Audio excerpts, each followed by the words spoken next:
وبركاته. وعليكم السلام. أهلا بكم مرة أخرى في رواق المعرفة. واليوم لدينا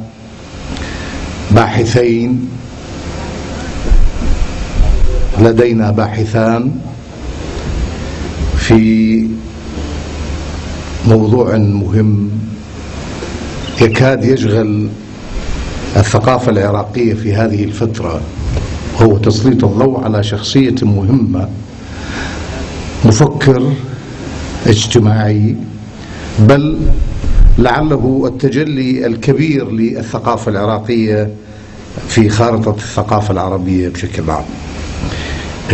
إنه الدكتور علي الوردي، ولذلك سأتيح الفرصة للأستاذ الباحث عبد الوهاب الحمادي والدكتور رافد الخزاعي ليدلو بدلويهما حول هذه الشخصية المهمة.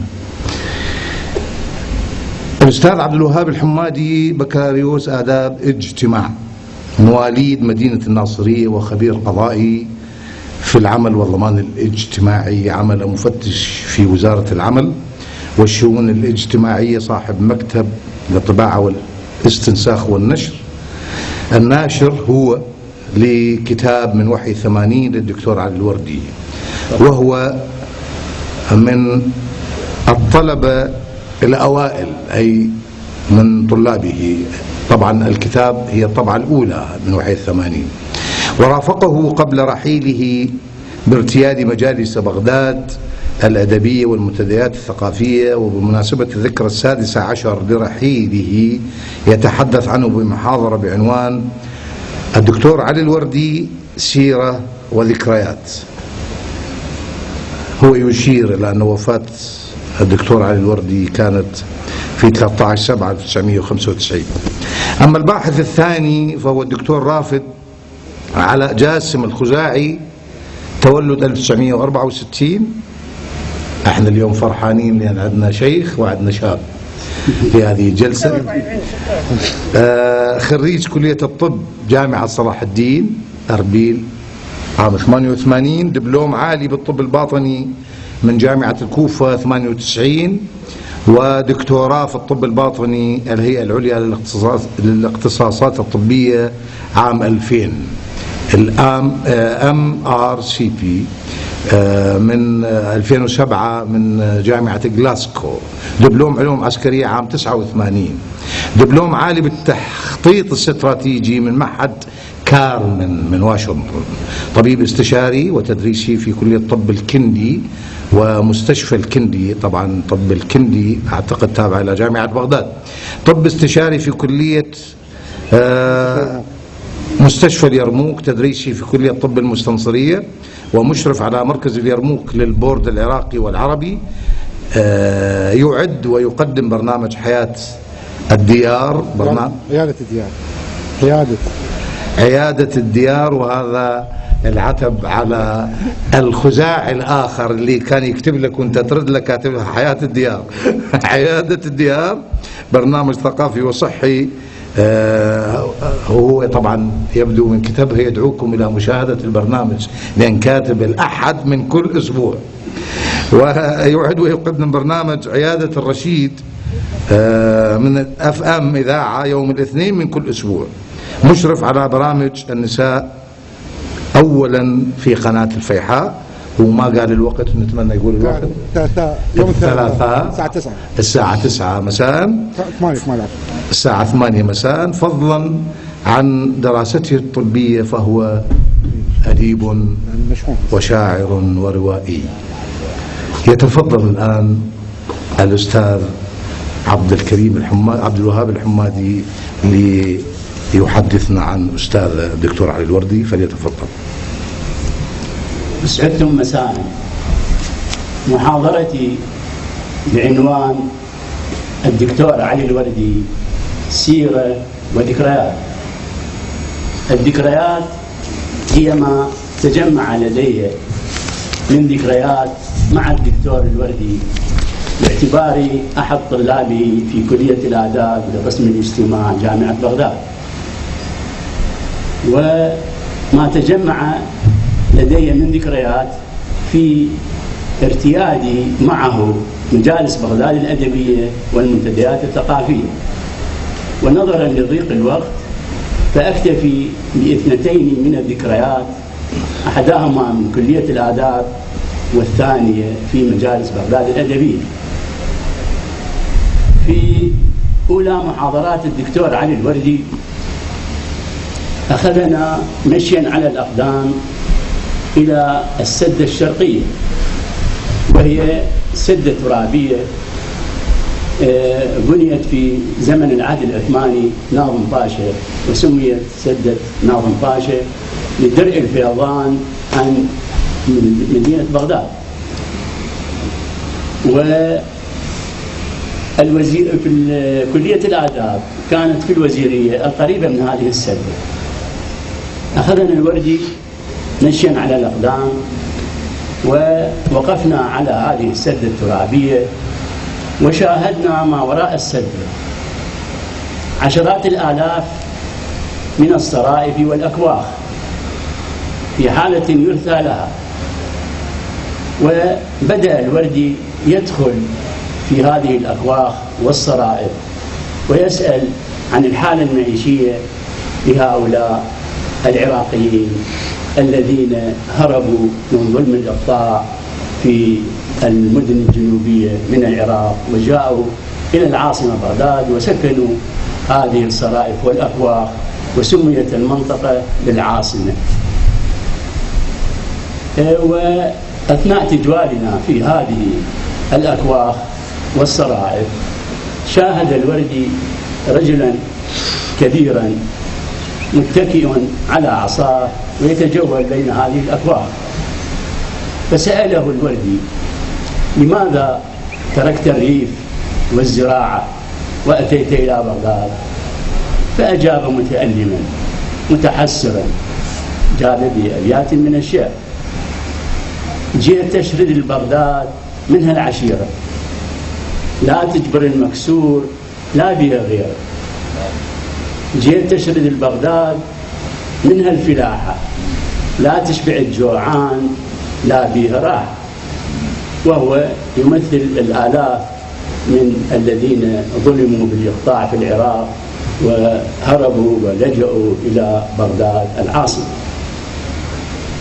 في هذه الأكواخ لا توجد ماء صافي صالح للشرب، ولا مجاري للصرف الصحي، ولا كهرباء، ولا مدارس، ولا مستشفيات.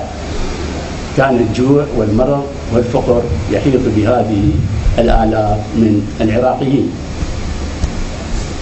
وهذا كان في العهد الملكي، عاصرته للوردي سنتين في أواخر العهد الملكي وسنتين في أوائل العهد الجمهوري.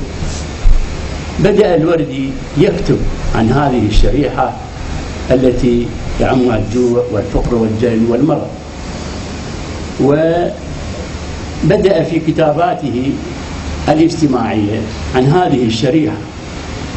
وكان نور السعيد يتحسس نبض الشارع العراقي من مقالات وكتب علي الوردي، ولمحه ذات يوم في مجلس النواب فسأله، وكان الوردي يترصد خطب النواب وحكاياتهم في مجلس النواب، فسأله نور السعيد: أتريد نشر الغسيل يا وردي؟ فأجابه: نعم، إن الناس الطيبون يحبون نشر الغسيل وأنا منهم يا باشا. وعرض نور السعيد على علي الوردي منصب الوزارة فرفضه قائلا إن الوظيفة لا تتفق مع الوزارة. وما أن بدأت ثورة 14 تموز 58 وبدأت الأوضاع تستقر في عهد الزعيم عبد الكريم قاسم قائد الثورة ورئيس الوزراء، جاءت شقيقة عبد الكريم قاسم إلى وزارة الدفاع وقابلت شقيقها وقالت له: إني لا أملك دارا للسكن ولا أقوى على دفع الإيجار. قام الزعيم عبد الكريم قاسم باستصحاب شقيقته ووزيري الإعمار والإسكان ومجموعة من مهندسي أمانة بغداد. ذهبوا ووقفوا على هذه السدة الشرقية، وأشار الزعيم بيده وقال: متى ما حصل هؤلاء المساكين على دور سكنية فأنت سوف تحصلين على دار سكن يا شقيقتي.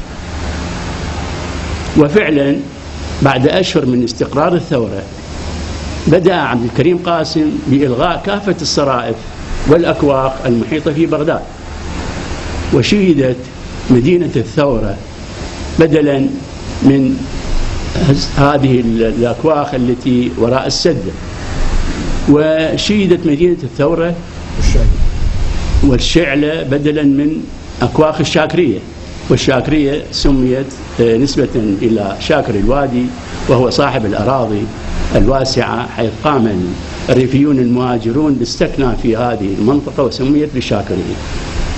شيدت مدينة الثورة لبيوتها الأنيقة وشوارعها المستقيمة والطويلة والماء والكهرباء والصرف الصحي، وبدأت مدينة حضارية متقدمة تنحو نحو الازدهار والتقدم. وبدأت الفتيات المنحدرات من أصول الريفية في هذه المدينة يغنين أغنية حضير أبو عزيز الجميلة: إحنا بنات البلد والكهرباء عندنا. معنى ذلك أنهن بتمدنهن وتحضرهن بواسطة الكهرباء، وكان حضير أبو عزيز مصيبا عندما جعل الكهرباء هو آفة التحضر والتقدم. وفي كما قال الدكتور في الشعلة بدلا من الشاكرية، وشيدت مدن البياع وإلى جانبها العامل وزيونة والضباط والقادسية وكثير من ودور الضباط ودور نواب الضباط والمعلمون والمدرسون وإلى آخره. لم تكن في بغداد حينذاك أزمة السكن. في عهد عبد الكريم قاسم ازداد قيمة الدينار العراقي بعد خروج العراق من الاسترليني، والمنجزات كثيرة لا تعد ولا تحصى. وهنا بدأ الوردي يبتسم ويفرح لما كتبه وتحقق في عهد عبد الكريم قاسم ومدحه، وهو الوردي لم يمدح أي سياسي آخر غير عبد الكريم قاسم، وذلك في آخر كتابه الأحلام بين العلم والعقيدة مدح عبد الكريم قاسم على تلك الإنجازات العظيمة. الذكرى الثانية من مجالس بغداد الأدبية، واحدة هي للاختصار. اعتدت أنا والوردي أن نذهب صباح كل يوم جمعة إلى مجلس الأستاذ ناجي طالب رئيس الوزراء الأسبق في المنصور في شارع الأميرات، ويبدأ في 10 وينتهي في الساعة 12. ثم نأتي إلى مجلس الدكتور عبد الحميد الهلالي في الأعظمية سنة 94. وفي هذا المجلس كان الدكتور عبد الحميد الهلالي متزوج من ألمانية، وكان أعتقد وزيرا للشؤون الاجتماعية أو للاقتصاد في زمن رشيد علي الجيلاني. في هذا المجلس كان من رواد المجلس السياسي جاسم مخلص وعز الدين أبو الحب والمذيع العراقي المعروف القديم محمد علي كريم. في هذا المجلس كان يتحدث محمد علي كريم عن ذكرياته عن العهد الملكي. من هذه الذكريات يقول: أرسل علي الأمير عبد الإله وقال: اعلن في الإذاعة خطبة الملك فيصل الثاني على الأميرة فاضلة التركية. وكان ذلك قبل موعد زيارة 40 لإمام الحسين عليه السلام. فقلت له وطلبت منه تأجيل هذا الإعلان، لأنه هذه المناسبة الحزينة لا يمكن نشر إذاعة الإعلان. إلا أنه يقول محمد علي كريم: إلا أن عبد الإله أصر على إذاعة الخبر، وهو خطوبة الملك فيصل الثاني من الأميرة فاضلة التركية. واضطررت إلى إعلان الخبر من دار الإذاعة. وبعد أيام حدثت ثورة 14 تموز وقتلت العائلة المالكة جميعا.